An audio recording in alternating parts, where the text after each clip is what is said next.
Okay, we're recording. I'm here with Danish debater, and maybe you could tell us a little bit. Yeah, you do have a channel. There aren't a lot of videos, but they're good ones. Well, thank you. Yeah, well, So, video content is mostly sporadic. It's mainly made for specific people or someone who asks for them. So yeah, it's not great, something that I generally do. I'm not out to grow an audience or anything like that. right. I like to look at arguments, look at why people are making the connections that they are making, and try to analyze them.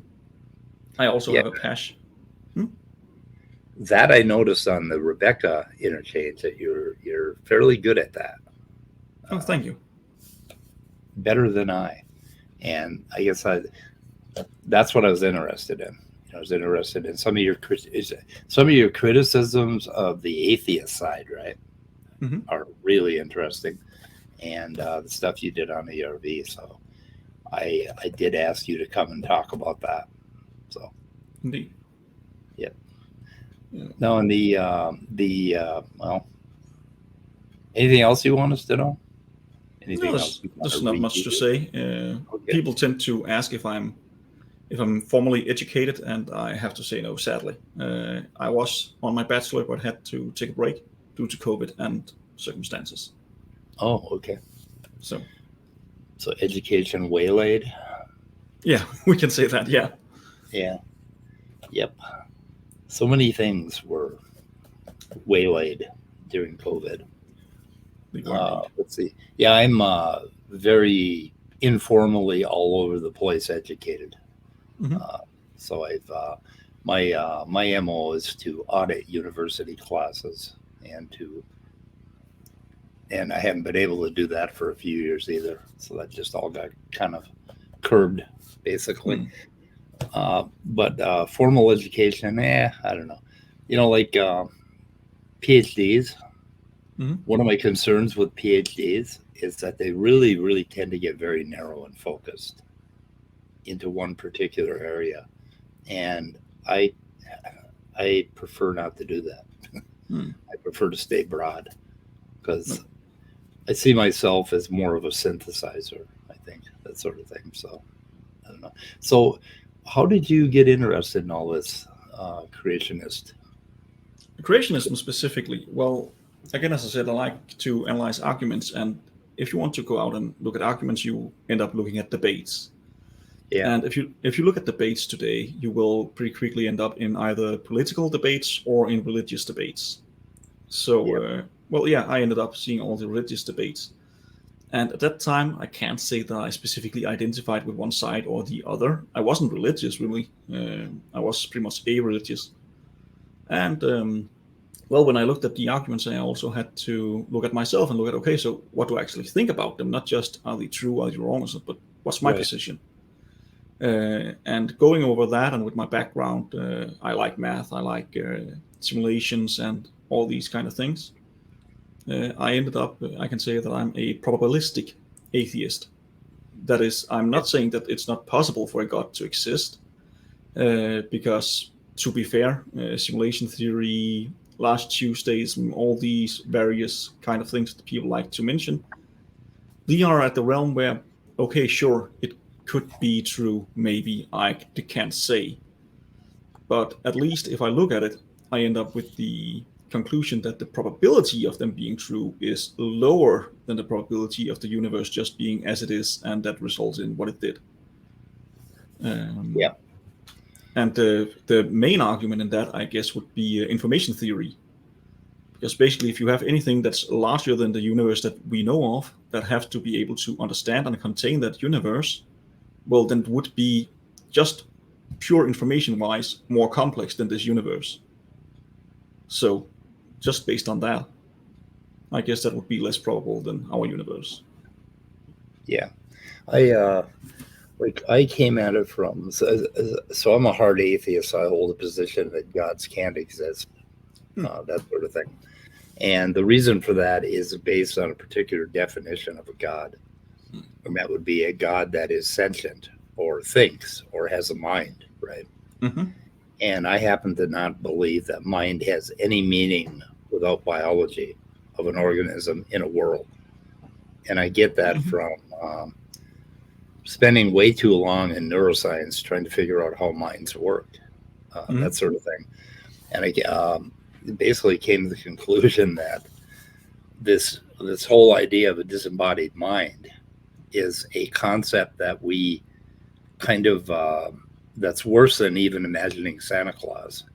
I mean, it requires a lot of stretches. To have mind without body is not possible, and that is a very, very intense and long discussion about why that's the case, about why mind makes no sense without body, that sort of thing.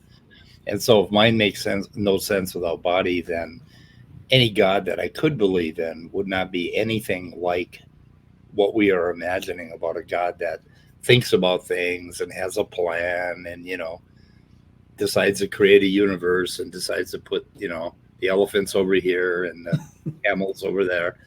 And none of this makes any sense at all. This is just, it strikes me as pure childhood storytelling. I mean, the kind of stories that you would tell children.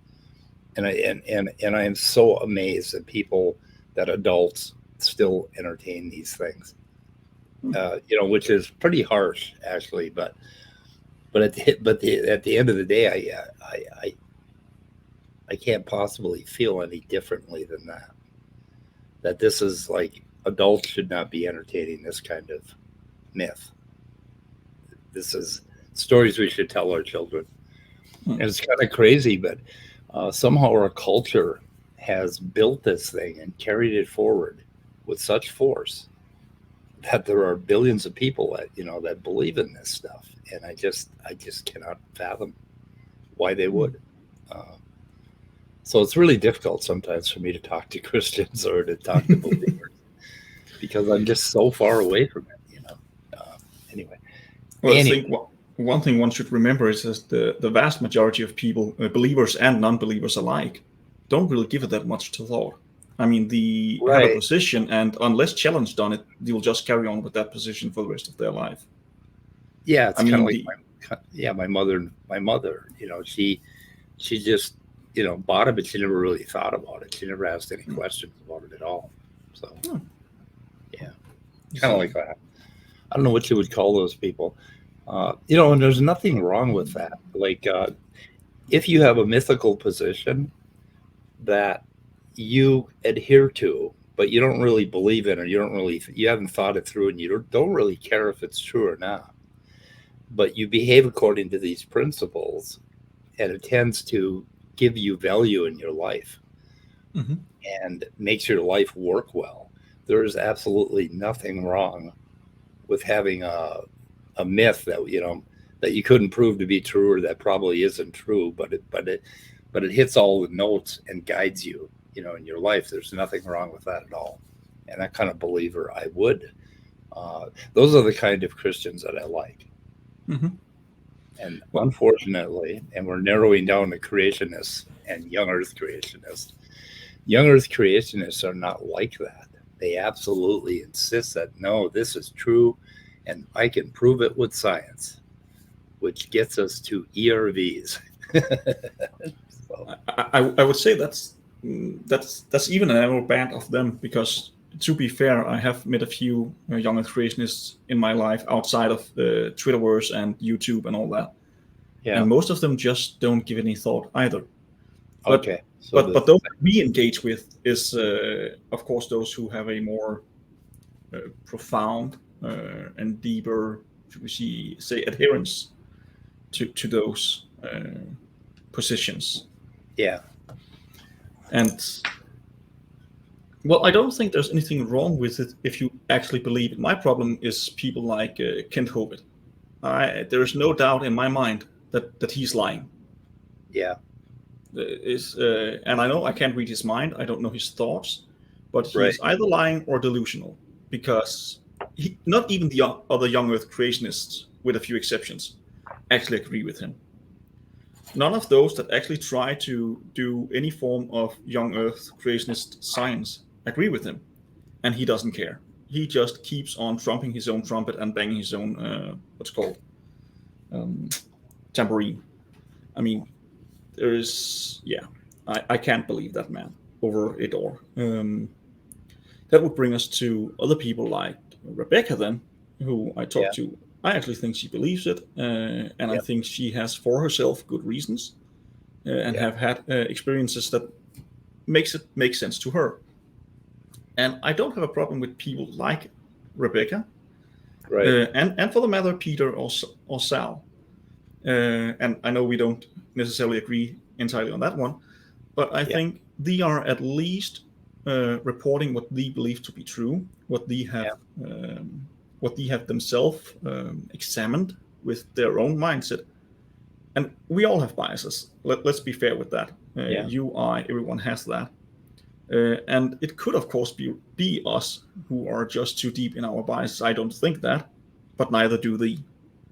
So as long as they keep reporting what is true, and as long as they accept when they find that they are wrong, I think we should do the same. One thing that opened me up to, for instance, Sal, was his talks with Dr. Dan. Yeah. I like that. I can see there are things that Sal does not know within these fields, and he asked an expert. He doesn't care if the expert is young Earth creationist or evolution, believing in evolution, holding to illusion.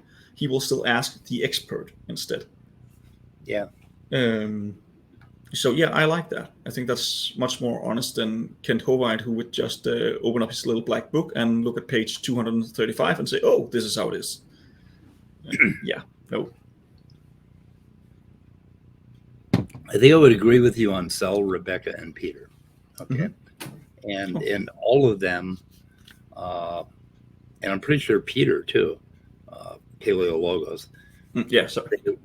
Their first source of information, what they're adhering to at the base, just like I adhere to naturalism at the base and scientism, basically, they adhere to this scripture, which they absolutely believe has to play out this way.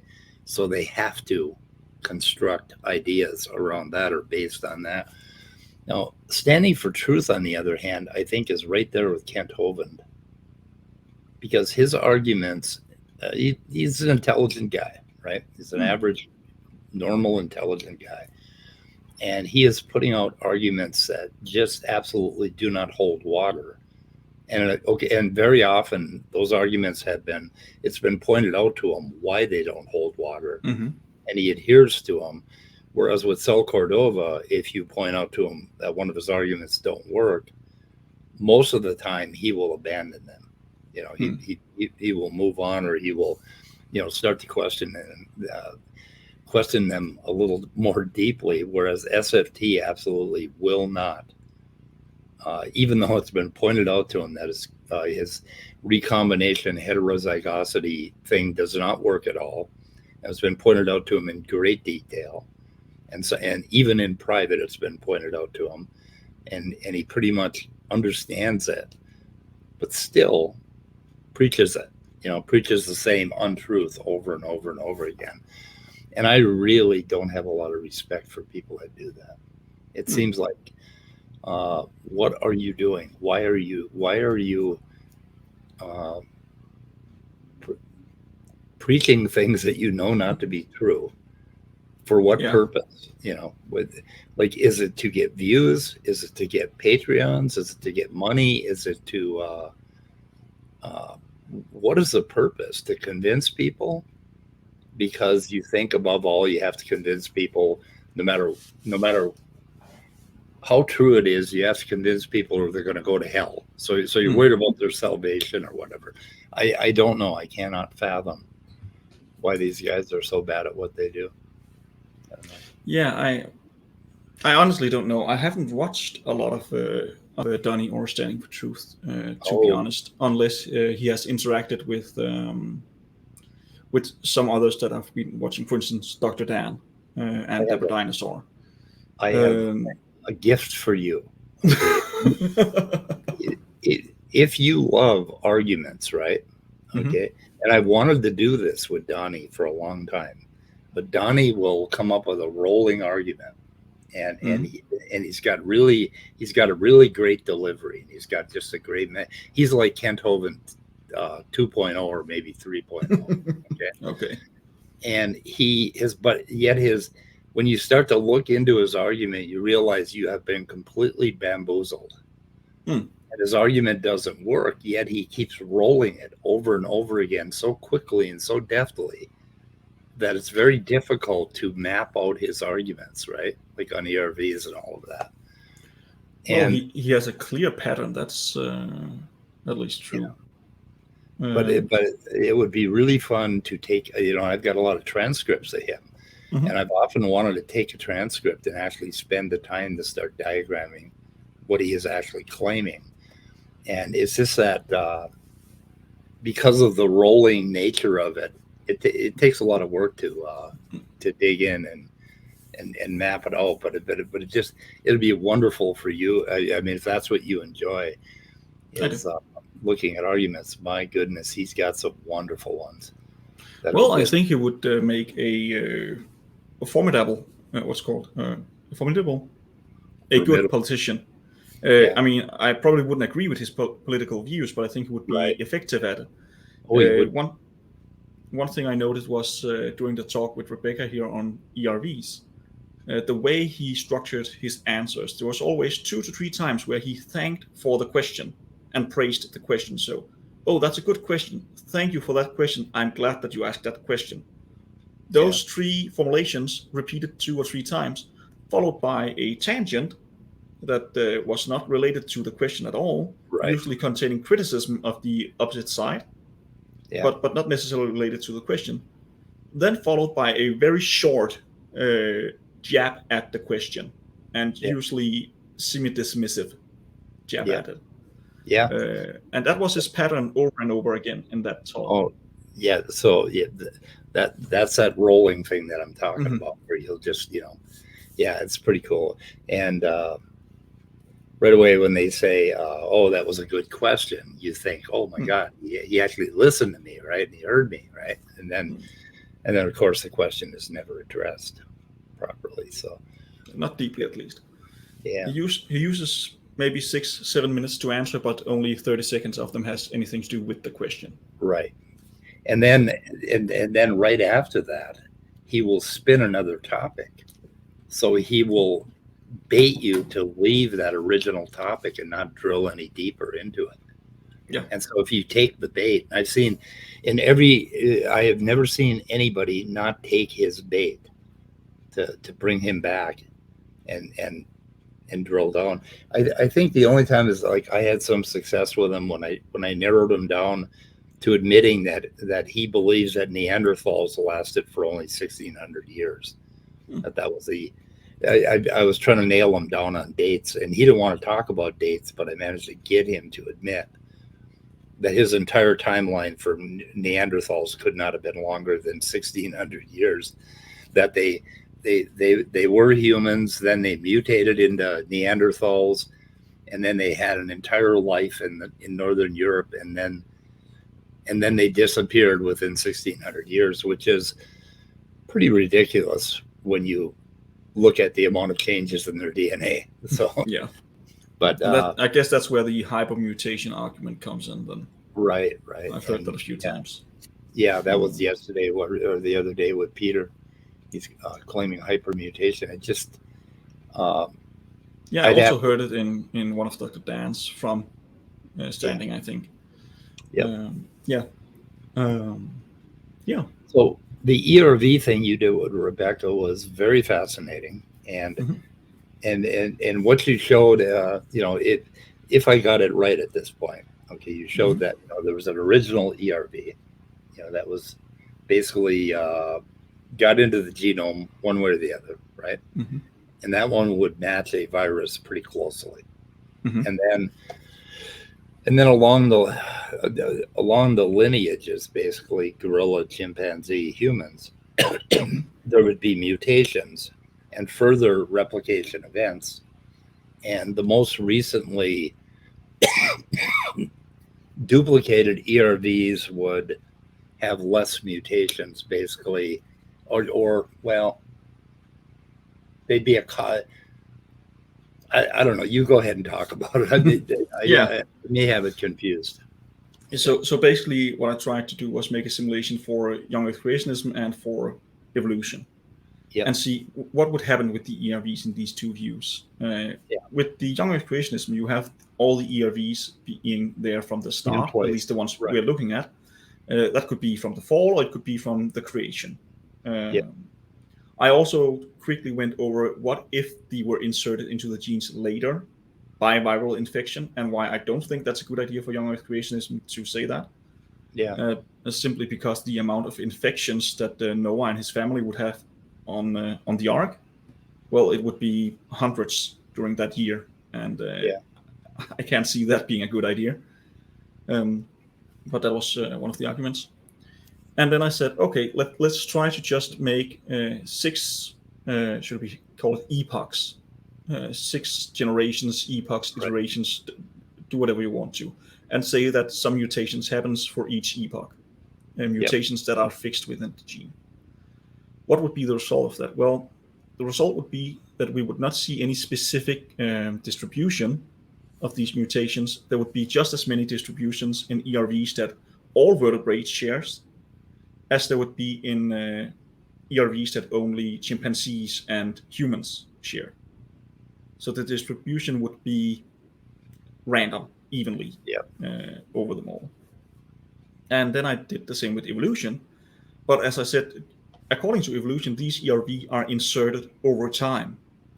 Yeah. And this means an ERV that's inserted in our common chimp, gorilla, human ancestor would only have had so much time to receive mutations compared to one that was inserted into fish, for instance. Yeah. Because one that has been inserted into fish would have had time to accumulate more mutations over time. Right. So what I said was that according to that, you should be able to see, okay, how many lineages are sharing this ERV, and then use that to calculate a time frame. Yeah. And how many mutations there should be on those ERVs roughly, based on that. And according to the simulation, that would hold water. Yeah. Now, I did later notice that there was one thing that I actually failed to do in my simulation. I have rectified that later. And that is, as I said, we have to look at non-functional, or according to the young Earth creationists, broken ERVs. We can't take anything that they would say is a functional ERV, or that evolution would say was an adapted ERV. Yeah. Because those two would be out of the picture in this random process, basically. We need something that's broken. And that, of course, gives the problem. Well, no one is saying that all the ERVs were broken from the start in the young Earth creationist model. Well, of course, they would break over time. They don't have to all break during the fall. Some could have broken 2,000 years ago. Some could have broken 4,000 years ago. So the question is, would we then have a time frame in them? And I had to put out another simulation, and the answer is still no. Because then if you have a shared ERV between, let's say, human, chicken, and, I don't know, fish, something. Yeah. Well, sure, it will break, but then the fish might break 5,000 years ago, and the chicken might break 4,000 years ago, and the human might break today.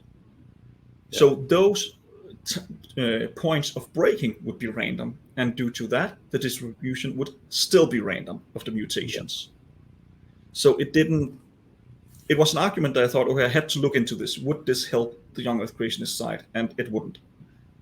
Yeah. It doesn't really make any difference.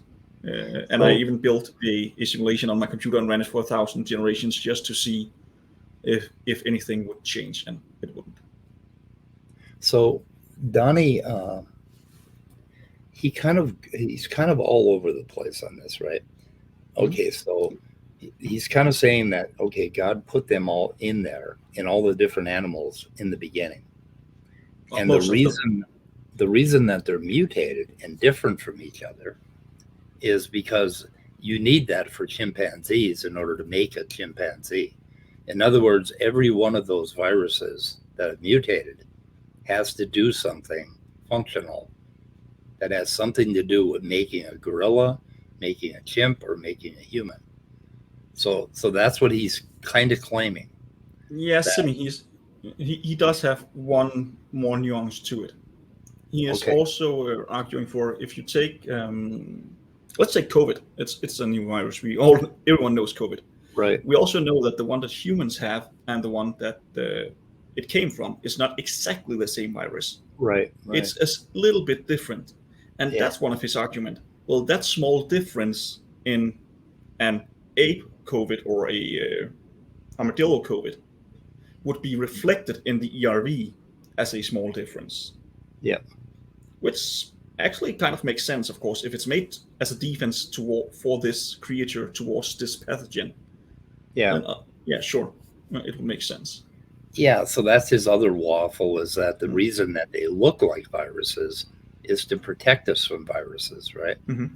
Yeah. Which kind of concerns me, because okay, why would God create viruses and then create defenses for those viruses, and then at the same time he will later say that the reason those viruses are out there at all, the reason they're outside of humans, Mm-hmm. is because they escaped and became free roaming viruses.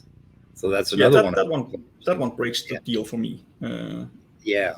So he has that claim, and then his other claim is that okay, like for instance, I found in the middle of an intron at the very beginning, I found a sign, which is Mm-hmm. not an ERV. It's a different kind of virus, right? Has a whole different source. It doesn't have those long terminal repeats on either side, so it's a non-LTR virus. And I found it in an intron in the chimpanzee, in the human, and in the gorilla. Mm-hmm. And if you compare between humans and chimpanzees, you find like two mutations. But if you look between humans and gorillas, you'll find six differences, right? So it's more different for the gorilla, right? Yeah. So that indicates that the virus was that it was in the common ancestor, Mm-hmm. okay, at a certain level, and then it went out in humans and acquired mutations and chimpanzees. And well, it went out into the line where gorillas branched away from humans and chimpanzees, and Mm-hmm. then later chimpanzees and humans branched away, right? So it would make sense if we look at just random mutations for the human to be more like the chimpanzee than it is like the gorilla. Okay. Yeah. So that makes perfect sense. But now Donnie will say that the reason for that is because chimps are more like humans, and God had to put those changes in that ERV or in that sign, Mm-hmm. so that you could end up with it, because it has something to do with the phenotype, that somehow it's functional. And he's claiming 100% functionality, right? So he's claiming that it's functional. But then at the same time, 5 minutes later, he will talk about genetic entropy, that everything is mutating. So if Mm-hmm. everything's mutating, uh, you try to put all that stuff together, and you Yeah. I start don't feeling think a he. little I, bamboozled. I don't think he's claiming that all is functional. I think he is claiming everything was functional. I think that's a big Well, difference we have to look at. At I least think not from what I've heard so I, far.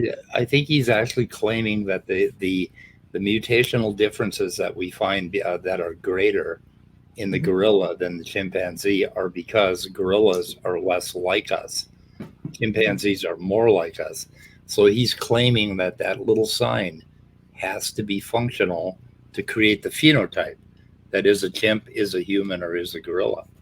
And that's the only way he can get around it. Otherwise, and that's his go around for your simulation. If you argued with him, that's what he would claim. Is like, oh yeah, they're different because God made them that way. Because God made them different in the beginning. That they weren't alike in the beginning because it had to have some functional meaning in the phenotype. So if It's you listen to like the thing he did with Rebecca, he was all over the place, right? Okay, they're oh, sure. mutating, they're made that way, the Mm-hmm. differences are made that way. The only reason they're in the same spot is because God had to put them there, because they wouldn't have been functional if he didn't. and just all of that together.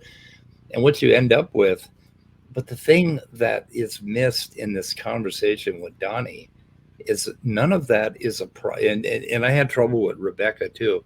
None of that is a problem for the hypothesis of, common descent. Okay. Because common descent looks a lot like what your simulation came up with, right? Mm-hmm. That is the evidence that we have. So all of that is evidence for the hypothesis of common descent. But now Donnie will say, oh, but because God could have done this and God could have done that and this and that, then it's evidence for common or for creation, right? Because he has created a story to account for all the evidence. Yes. So they will claim that you don't have any evidence, but that's not true, because it is evidence for the hypothesis of evolution by, natural causes. And what they will say is, oh, well, it could have been creation too, because we can explain why God would have done that. So it's kind of like if you can invoke magic in science, and that's why what they're doing is not science, because if you can evoke magic, you can explain any evidence by that magic. Yes, and of course you can do that. That's why it was important for me to get in the part of the genes breaking. Because if you have this, you still have a timeline. And of course you could still say, yeah, God did that. So God decided to break those at that time. But then you have to ask, why did God break this gene in the fish, the chicken, the human, the chimp, the gorilla at the same place at the same time? You can argue for that if it was at creation or if it was at the fall. That's okay. You can argue for that. Yeah. But if he does it in retrospect, then you're suddenly say, okay, so God is now a fixer, a tinker, someone who runs around and finds programming errors in his system and has to fix them all the time throughout time. Of course, you could argue for that too, but then you're starting to degrading the God that you're arguing for. Yeah. That's why. At that point, you also can't use science as evidence for your position. No. Because you have to admit that any evidence that you find would be evidence for your position on your magical hypothesis. I mean, if God could have just, and like Fuzz Rana and the Reasons to Believe people, they actually believe that God did this along the way tinkering. Or like when eukaryotes were created, that God came down and made that happen. And then he made, certain kinds happen, and godly intervention along the way. That's the theistic evolution, right? Right. But no, SFT does not like that. He only wants God to have. For him, God only did a couple of things. He created the thing initially 6,000 years ago. Then he split open the earth like a bad egg. He cracked an egg, and the water came up, and we had Noah's flood. But he won't admit to any miracles after the fountains of the deep broke open, right? So from that point on, he wants to say that we have scientific evidence that this works and that works. I mean, they could easily say that God made the Grand Canyon, with a pen by drawing stuff, and he just decided to make the layers way. But no, they insist that God just created the flood, and then the earth started sloshing around. But from there on, everything was natural, which is why they insist on that. Why they just don't. Well, it's because if they did, then they couldn't have the science fight. And they want to have the science fight, right? So it seems like it, yeah. So I don't know, but it'd be really fun if you showed your simulation to Donnie and had a debate with him and kind of went up against him or had a conversation with him, and to see where he would go with that simulation, how he works. Well, I would be interested to hear what he has to say. I mean, it's already free out there, the simulation. You can see it on Rebecca's channel. I've put it out there. Yeah. And here I explained the small difference. If we want to have the ERVs breaking due to mutations after the creation, okay, sure, we can do that. But the result will be the same. It will just take a few more simulations to show it. And then we come up with another problem, because if you do that, you will have even less correlation between the mutations than you did before. Yep. To add to it, it would require a lot of repetitions of the simulations to get even a somewhat strong signal on the young Earth creationism view. And we don't have a lot of repetitions. It doesn't really matter if you're going by the evolution or the young Earth creationist system. This game that we are in, this simulation we are in, this world, universe, whatever you want to call it, we are in, ran once. Yeah. I mean, there was a beginning and there's now, and there's some things between, but those didn't run in multiple times, at least not on most people's view. Yeah. So on the, I don't know if I'm actually going to use my drawing pad or not, but I might doodle. I might doodle myself. But okay, what happened with endogenous retroviruses? Okay, for one, like ERV types, there were a number of different viruses that apparently got into our genomes somewhere between now and 300 or 400 million years ago, and some of those things rapidly took over and multiplied themselves, so that we had a number of copies, right?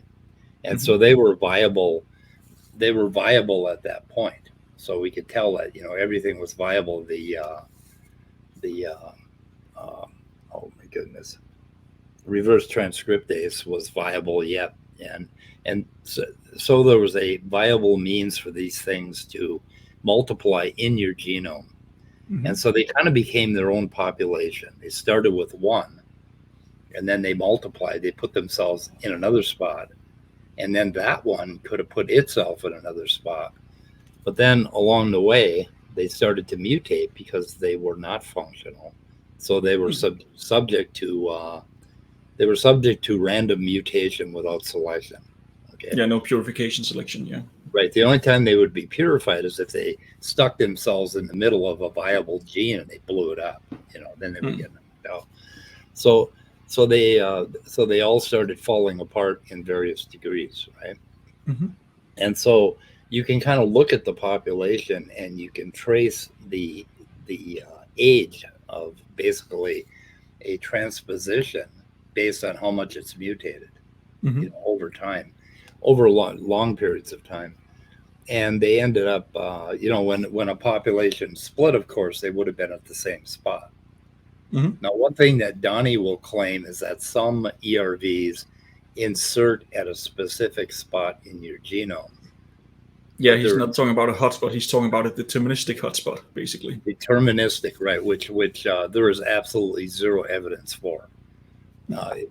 Every genome that we've analyzed, they found when they talk about hotspots, what they mean is it's like rich in like CG rich, or it has a long string of adenines, a long string of A's or whatever.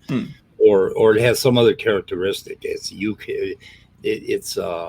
raptor. It's basically euchromatin or heterochromatin or whatever.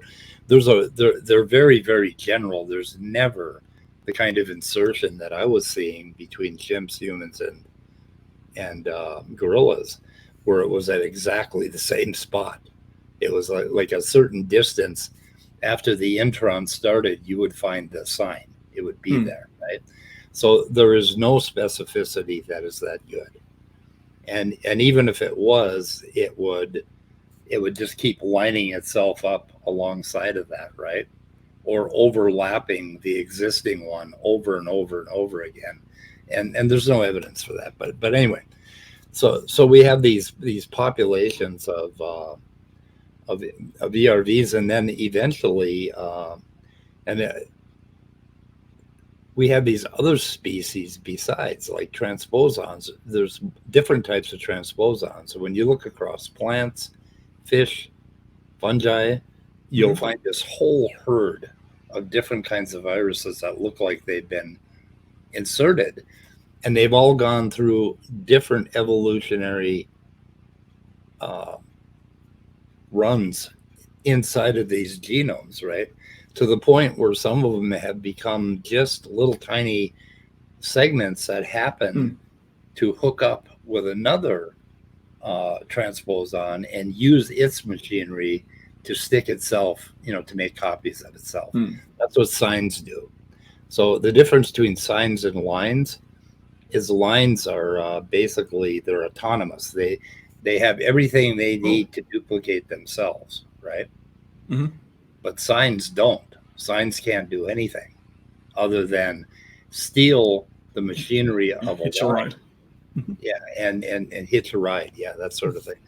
So I mean, so what we're seeing in these genomes is like this complex evolutionary history, which I don't think, the only way that creation can account for that is to absolutely insist that every single thing is 100% functional, that every one of them does something.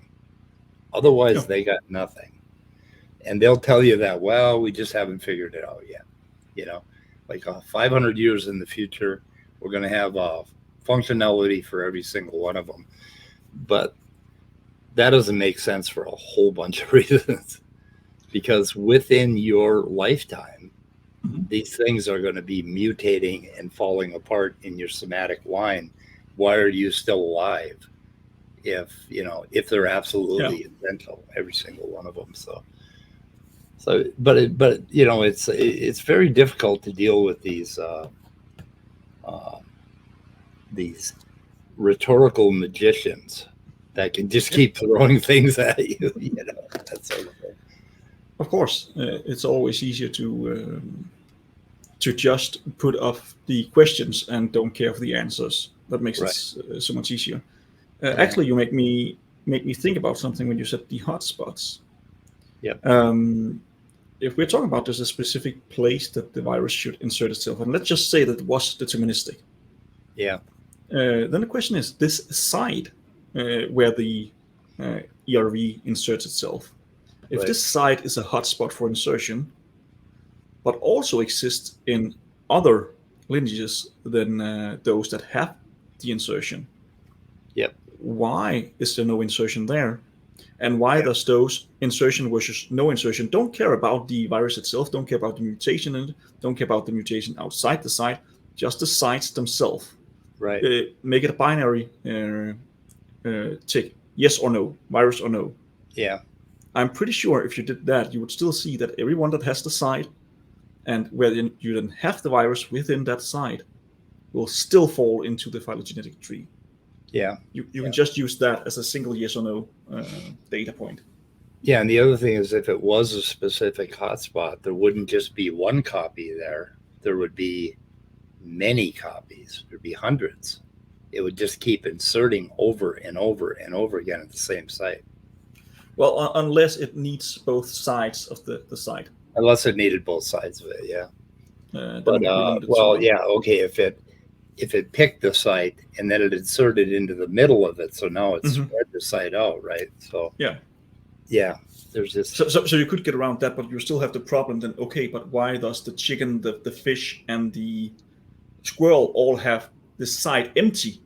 Yeah. But the humans and chimps has it filled. Yep. And then you take others that are shared, and it still falls into the phylogenetic tree. So even with absolute deterministic hotspots, it still makes little sense. So what the hell do you got on the wall behind you? Did you draw over here? Yeah, it's right now. The it's a whiteboard. No, it's above the bed. It's sleeping signs. Okay, does that work? Does that cure insomnia? No, not really. No, not really. But it's kind of funny. Yeah, it is funny. I just noticed that it's like looking at a cartoon. Yep. So what I like to do is pick one actual specific, genomic spot and look at what's there and look across different species. Unfortunately, every one of those takes work, hours and hours and hours of work, right? And like I say, the whole transposon thing is a zoo. I mean, it's like you're looking at populations of organisms inside of your genome that have their own evolutionary history, which is pretty incredible. And that's why it really is such great evidence for the common descent hypothesis, right? Because we can see it and it just matches up just perfectly. So, Agree. I actually just got a new book that I'm really looking forward to reading. The Gene's Eye View of Evolution. the what? The what? The Gene's Eye View of Evolution. I don't think I've heard of that one. Gene's Eye View of Evolution. 2 seconds. I have it. Sorry. Did I take that one down with me? Yes. So Who wrote that? it's a J. Arvid Ogren. So that's I can type in the chat here. Okay, yeah. Go ahead and we'll link that in the description when we go live. So we still have the motorboat sound? Yeah, it's still there. Yeah, so I apologize for the motorboat sound.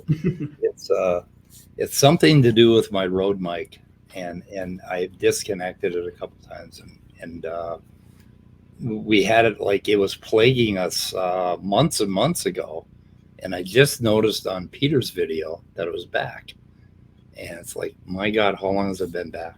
I have to go listen. I never listen to my own videos because I can't stand myself. So. Yeah, I noticed that in the chat the other day. You were complaining about your own voice. Yeah, I just can't stand myself. So, yeah. I know that feeling. Yeah, after 71 years, I'm just tired of listening to myself. I want another opinion, right? That sort of thing. So what else? What else could we discuss? Oh, it's a good question. Yeah. To be honest, I'm the kind of guy who's pretty much all over the place when it comes to these kind of things, because I just find them interesting. And whenever people make an argument, I want to first look at the argument and say, okay, so the structure of the argument and the composition of the argument is sound, it's valid, it's functional.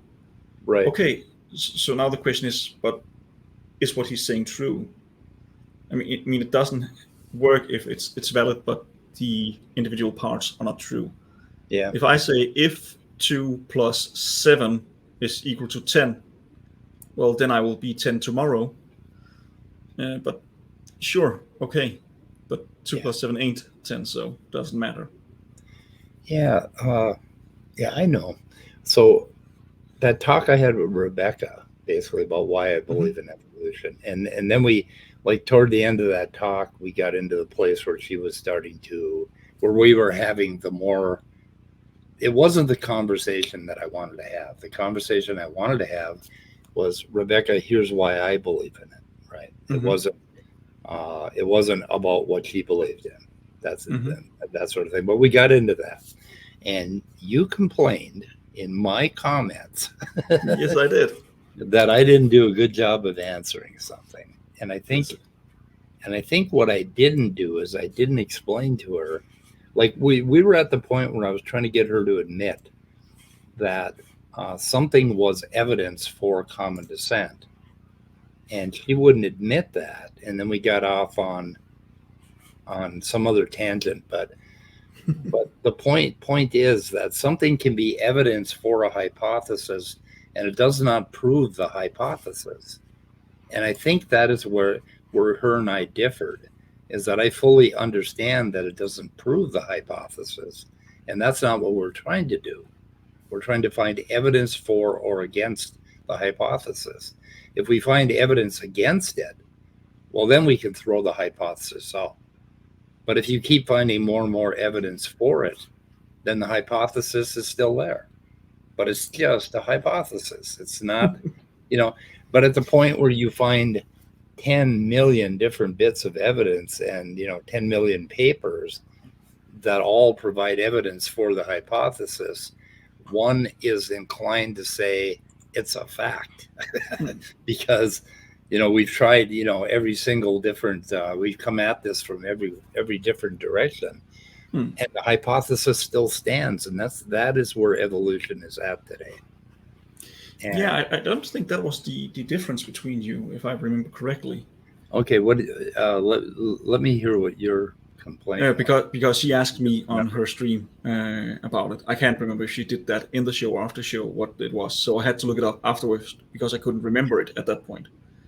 It was because you were keep using the word mutations about differences within within genes, I think it was, or science. Okay. And she was saying, how do we know that this is a mutation? Oh, yeah. And not just a difference. And you said that that's the same. Yeah. And well, that's not necessarily true, because if it was created, as she believed, right, as a difference, well, then it hasn't mutated. I right. mean, and you didn't address that point. You kept you kept on looking at it from our perspective, from the evolution perspective, that, yeah, well, those differences has come about by mutations. Right. So, of course, in that way, differences and mutations are the same. But that was not her question. Her question was, how do we know those are mutations and not differences, natural differences, or so to speak? Okay. Yeah, the reason that I kept doing that is because I'm coming at it from the perspective of, this is what we see today. This is our evidence, right? So we have, in one genome it's a C, and another one is an A. Okay. So what is the difference between God made it like that, and it mutated from a C to an A? Well, there is no difference from today's perspective, from our evidence. You can't tell. And that's what I meant by, if they can invoke God did it, then we can't counter that. There's no way to counter that. Okay, if God did it that way. And that's the little note that I think was missing there, because you made it. I didn't explain that well enough. No, you didn't. To me, it sounded like you were saying that even if God created it like that, that would be a mutation that He created like that, and that's not true. I mean, if I write "hey" on one paper and how do you say it, "hi" on another paper, right? That's not a mutation. That's just me writing two words for hello differently. Right. But if I write it 10 times and someone else is trying to copy it, at some point someone writes "hey" instead of "hi" by mistake, and then this is copied down, that would be a mutation. Yeah. Right. And that points to a difference in the way we think, because I'm just looking at evidence for a hypothesis. And she was looking at, well, how do we prove it's one or the other? And I was trying to tell her that if you can invoke magic, there is no way that I can prove that magic didn't happen. If you're free to do that, and we have a C and an A in two different genomes, there's no difference between if it mutated that way or if God did it that way. That's true. And what they'll do is they'll say, oh, well, then none of this can be evidence, so it's just a matter of whatever you want to believe, right? Well, to some degree, if you want to believe in magic, then there really is nothing in your life that you can count on, and that includes that perhaps the universe was created last Thursday. Yeah, last Thursdays and Tuesdays. And all of these memories were implanted, right? You can't rule that out either, at all. That's true. So what can you count on? So what it does is it erodes epistemology. It just turns it into garbage, all of it. If you can invoke magic, and I didn't do a really good job of explaining that, because, well, for one thing, when I'm online for more than 35 minutes, my mind starts to melt. And the other thing is, that wasn't the conversation I wanted to have.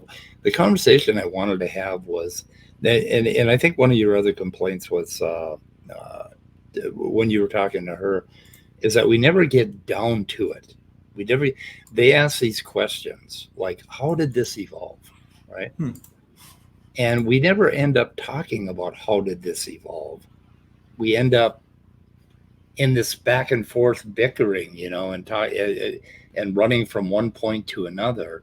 And we never actually get to start talking to them about, like how did mammary glands evolve, that sort of thing. I mean, they want a very detailed description of how one species can turn into another, how a fin can turn into a limb, right? And I've been in a number of conversations where it's like, okay, that's fair. That's a fair question for everybody. I have those same questions, right? I mean, I'm asking those questions all the time. And let's sit down and see if we can start explaining it. But then as soon as I start explaining it to one of those people, they switch to another topic, right? Then they'll ask me, well, fins, well, let's talk about mammary glands, or let's talk about how sex developed, or how the eukaryote happened, or whatever. And we never get down to the details. And that sort of frustrates me with the whole conversation, right? Because the really interesting stuff is when you start to, and okay, something else is going to pop up. It's just story, right? Okay, when you start to develop the idea from how fins turned into limbs, right? You are necessarily going to have a story. Okay, you have a hypothesis, and you are necessarily not going to get every step of that story exactly right. Okay, but what you are going to do is through naturalism and completely natural processes, you're going to give a plausible way for things to get from point A to point B to point C to point D, all the way to the end, right? And they will say, oh, that's just a story. Well, yeah, it is. It's all just a story. Like if you look at will always be, right? Unless we invent time travel, of course. Have you ever listened to geologists go out in the field and talk about how a hillside got formed, right? Yeah. I mean, all they're doing is they're telling you a story, right? But that this story, is one plausible scenario. Yeah, it's plausible, right? It could, you could see where it could have happened, and that frustrates me. So I think maybe admitting, like a couple of things I like to admit outright is that, yeah, I have faith. I have faith in evolution. Yeah, no problem. Yeah, and it's just a story. That's all we're going to come up with is a story. But I mean, there's a difference between a story like you would watch on Star Trek and a story that you would construct to figure out how a tree fell in your yard, or why your garage is caved in, right? Yeah. And if you come home and your garage has a tree laying in it, you're going to come up with a story about how that happened, right? You didn't see it happen. You didn't observe that tree fall in your garage, but you're pretty damn sure that the wind blew it over, and there was a wind and whatever. So I mean, God, it's frustrating to deal with with some of these little canards, like, oh, that's just a story.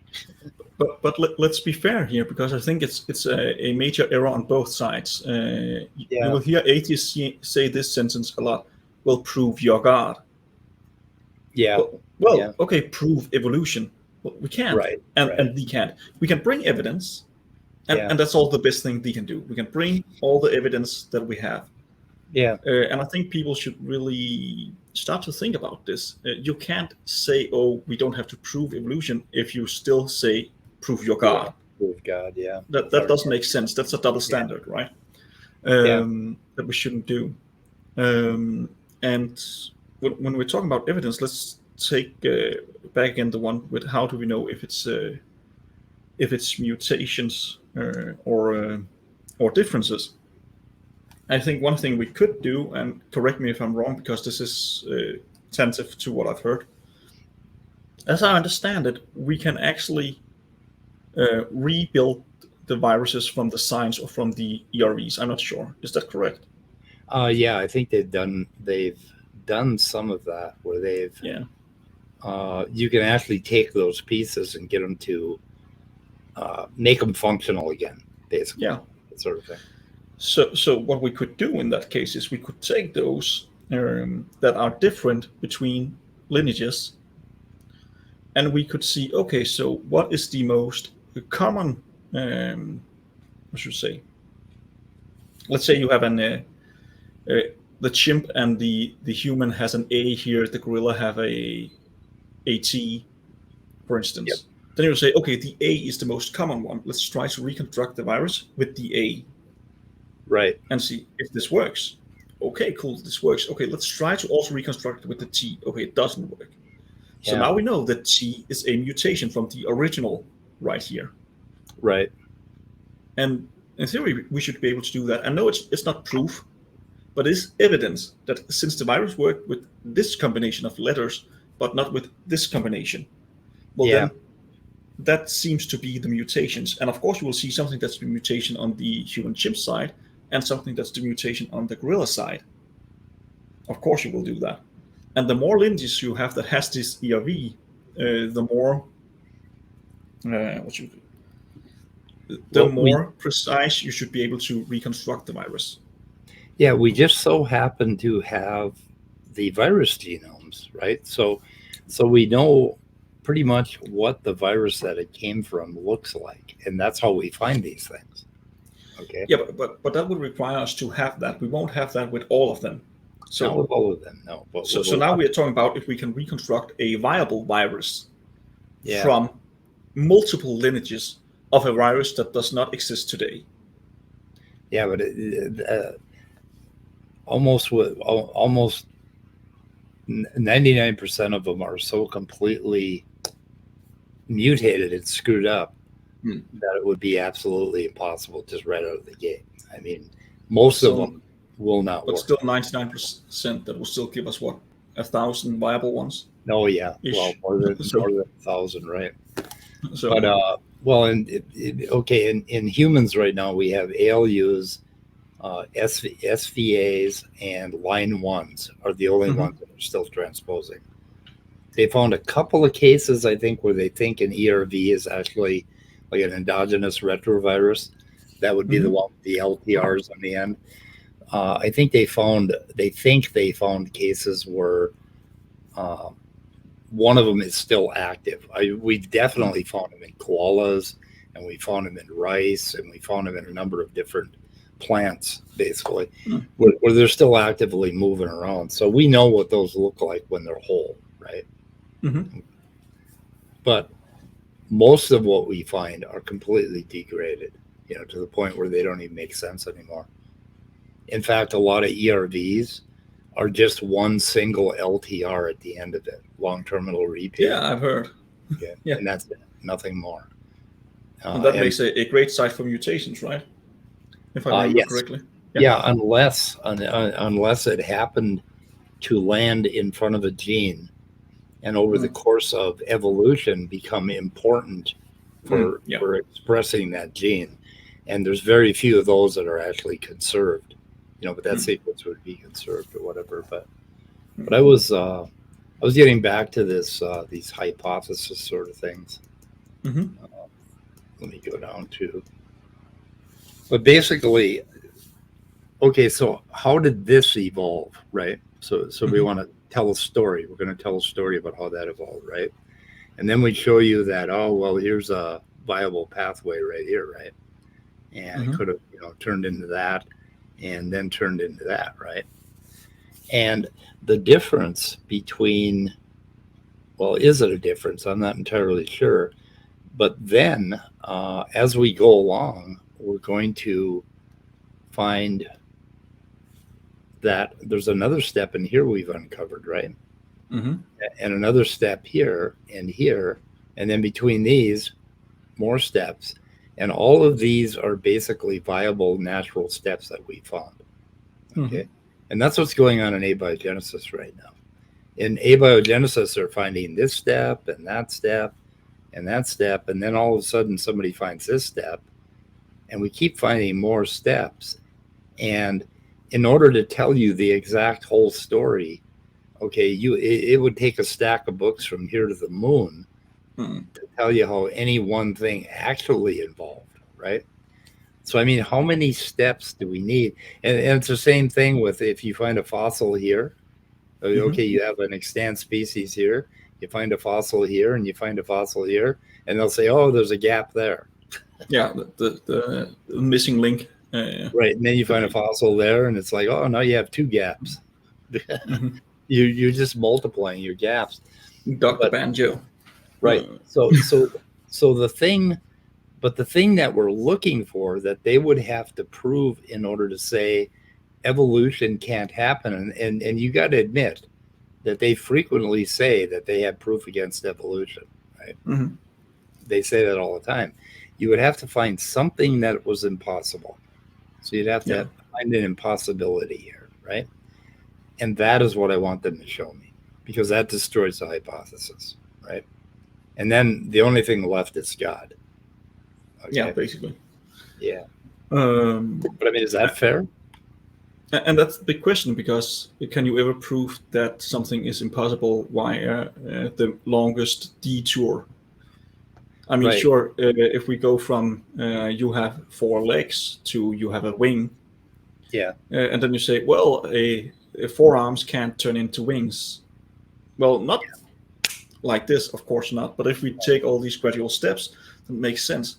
Well, feathers can't evolve at all. Okay, why not? Well, because it needs something to evolve from. Well, what about scales? Well, Scales. scales can't turn into feathers. And at some point, it just becomes a question of figuring about micro details. And the Yeah. question is, even if the proof, let's say that the hooks on the feathers, for some reason, those that hook together, that they couldn't evolve, even if they prove that they couldn't evolve in a stepwise fashion or any way, okay, but who says it have to be stepwise? What if Right. there was a middle step where the feather was a solid plate, basically, Yeah. and it didn't evolve hooks to hook them together? In reality, it developed holes in between Holes. Yeah. each of Yeah. these. And at some point, more and more of these holes were, should we say, what would we call it, by economy taken away, because there was no reason to have complete rings if Right. just two hooks could do it. Yeah. So suddenly we have another pathway. We don't evolve the hooks.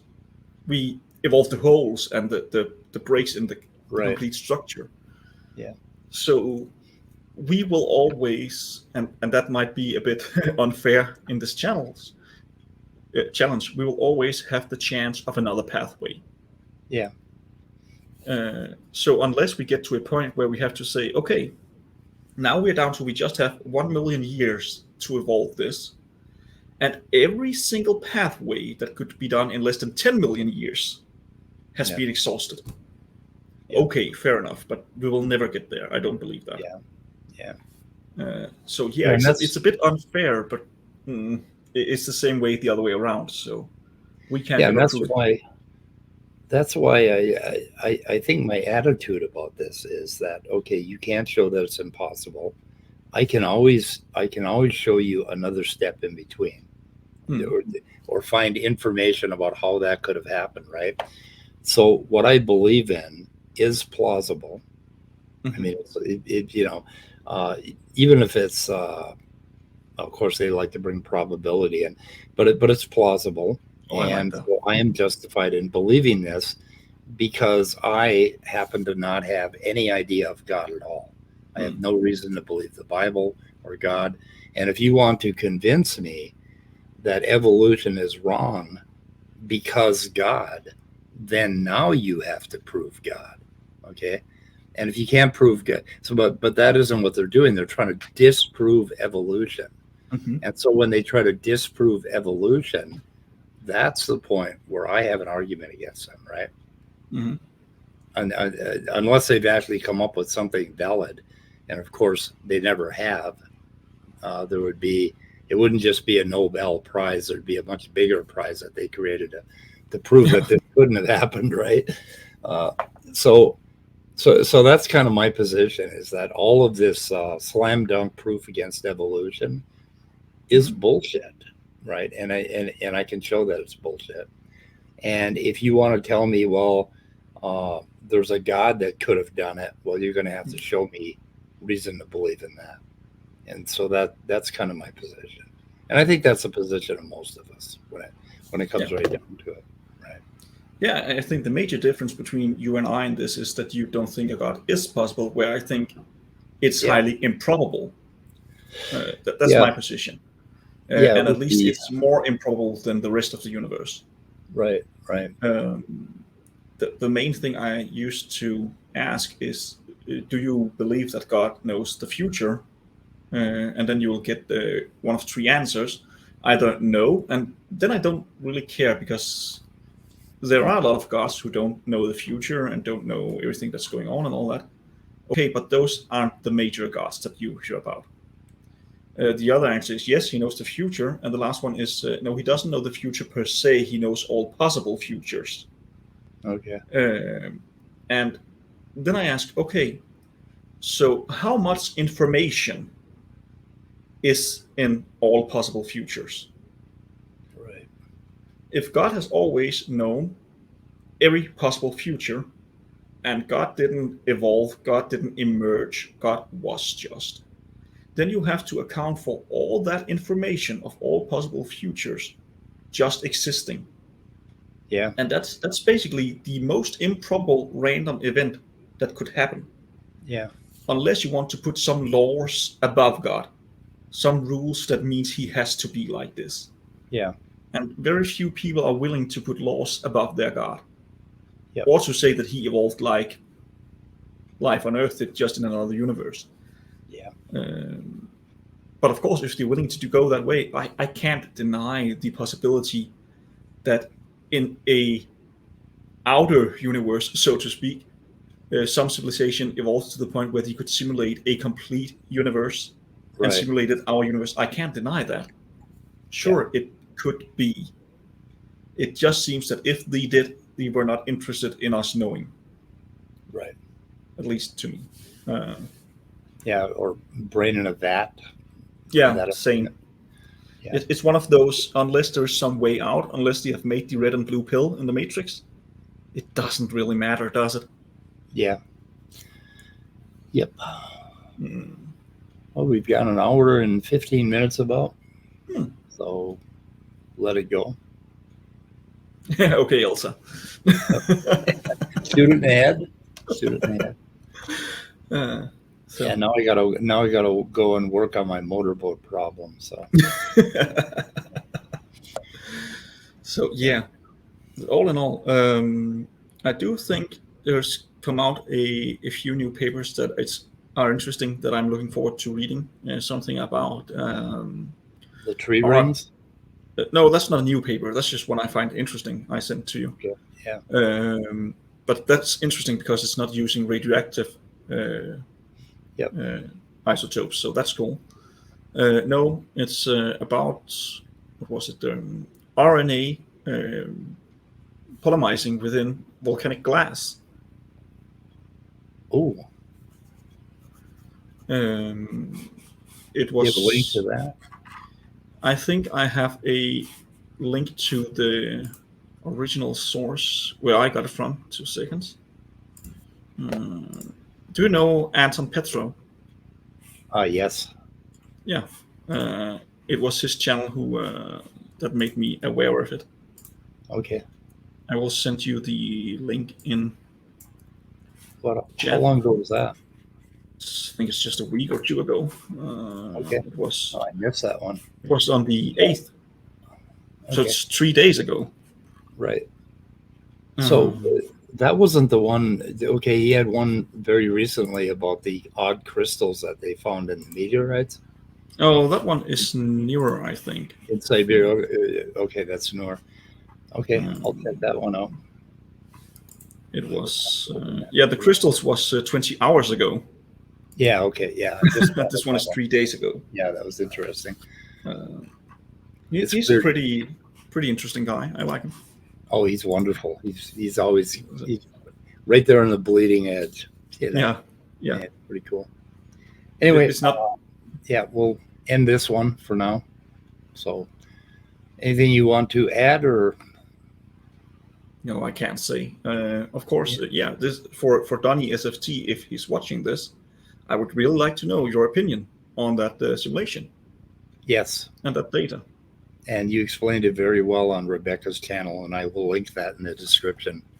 Thank along you. with anything else I can dig up, along with your channel, which has some remarkable things about Legos, which I'm gonna go and rewatch because I know I watched it when you first dropped it. So, Well, you're welcome. It's not relevant, but of course, if people find it well, it's interesting, they are interesting. welcome to see it. Identity is interesting. That's a whole other discussion that we could have.